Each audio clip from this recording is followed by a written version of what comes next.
கஷ்டப்படும் போது நமக்கு உதவுவாரில்லை, கடன்பட்ட போது அதை தீர்ப்பவரில்லை. இஷ்டப்பட்ட தெய்வங்கள் எல்லாம் கும்பிட்டு பார்த்தாச்சு, நம்ம கஷ்டங்களை தீர்க்க அவை முன் வரவில்லை. உலகத்தில் தெய்வங்கள் உண்டென்று சொல்வதெல்லாம் சும்மாங்க, இயேசு கிறிஸ்து ஒருவரே மெய்யான தெய்வமுங்க. ஜனங்களின் பாவம் நீக்கி ரட்சிக்க வந்த தெய்வமுங்க.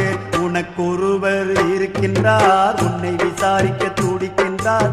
உன்னையும் என்னையும் இயேசு நேசிக்கிறார், உன்னை உள்ள கைகளில் வரைந்திருக்கிறார். உனக்கொருவர் இருக்கின்றார்,